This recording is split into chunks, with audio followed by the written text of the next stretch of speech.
video to show you what it's going to be like when you have students live in the classroom in front of you, and you also have your virtual students joining on Google Meet. So we're going to walk you through just the very beginning of a lesson and give you some tips and ideas. And let's go ahead and get started. So welcome everyone. Thank you so much for coming on time. Hope you're all doing well. You guys know the routine. If you could please start off, go into the Google Classroom. And I would like you to please go to the Google quiz. And the quiz is asking you 3 things. You're going to read an article. And you're going to decide, is it real news, is it fake news, or is it opinion? So the Google Classroom, you're going to go in, and what is it that you're going to try to figure out, Danielle? If it's fake news, real, or opinion. So as Danielle just said, is it fake news, real, or opinion? I repeated what Danielle just said so the students virtually could hear me as well as the students in person. So what I'm also going to do is I'm going to use the other device. So I have one device recording the classroom.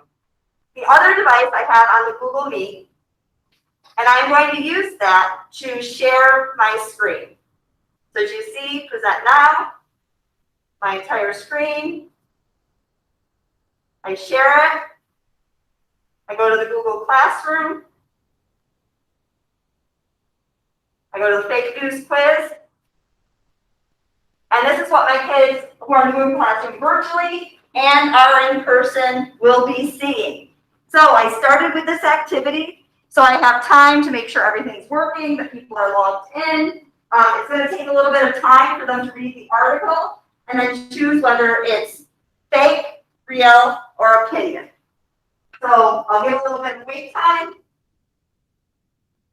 So Corey said to me earlier, oh, I got them all wrong. By the way, if it says it's wrong, it doesn't mean you're necessarily wrong. We're going to go through a whole process before we find out if we basically, I couldn't say yes because you're using your educated guess to find out what the article is. So we're going to share the first article. I'm double checking. Please give me a thumbs up, my virtual students, if you can see the article on the screen. Got a thumbs up from Melissa, Michael, Jerry, Scott, awesome. So, this is the article. NFL fines Pittsburgh Steelers $1 million each for skipping national anthem.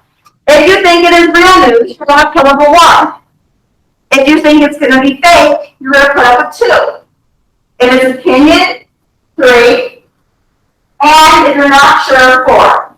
1 rule, real, 2 fake, 3 opinion, 4 not sure. So let me see fingers.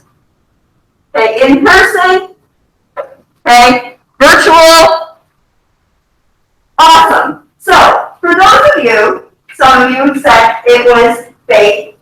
What makes you think it was fake news? I'm going to call on a virtual student. Question? So, Melissa, why did you say what you said? I saw that there was a typo at the end of the first paragraph. Okay, excellent. So it's a typo, so if you thought it was real news, there wouldn't be a typo. Okay, all right, we're all humans, we make mistakes, so maybe. What are some other thoughts? I'm going to put someone in person. Jennifer, what did you decide? Well, initially I thought it was going to be fake because it's a fictionalized article. But then some of it seemed factual when they said that there was a fine that was given. So I thought it could be, but once you start reading it, it's definitely.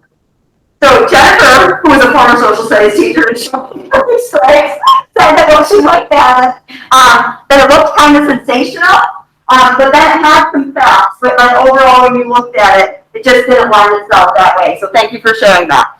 Again, the reason I just repeated that is so the virtual kids could hear her in case she didn't raise her volume. It's just a practice that we're going to get into that will annoy the kids. Oh well, it's a better practice for both the virtual and in-person kids to hear. Okay. So what we're going to do then is we are going to basically come up with a way to tell something is fake news or not. So you kind of knew, from reading something, there were some things that didn't sit right. Notice I still didn't tell you if it's real or fake or not. We're going to do something called escape fake news. And with escape fake news, each letter is an acronym that stands for something. So I'm going to share, go back to the Google Classroom, checking the validity of news sources, and there's an MLBP worksheet, escape fake news, and it looks like that. And so the first E is evidence. Do the facts hold up? So I'm going to have you go back into the first story that we just talked about, and I'm going to have you on Google Doc, you'll be partnered up, write down 3 pieces of evidence that you see in this story. So I'm going to pause right there for those who are recording it. A good practice to have students partner up, even though in their classroom, is to use a Google Doc. I would have that loaded ahead of time in the classroom. This is just for,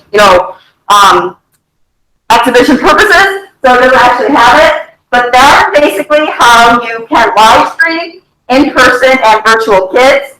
As you notice, right away we started off, we had something for them to engage in, so if they're having issues with setting up or things like that, people can access it. Kids who are in the Google Classroom, if they lose like the speed or something at home, they still should be continuing with the work because it will be laid out in your Google Classroom. Good, any questions?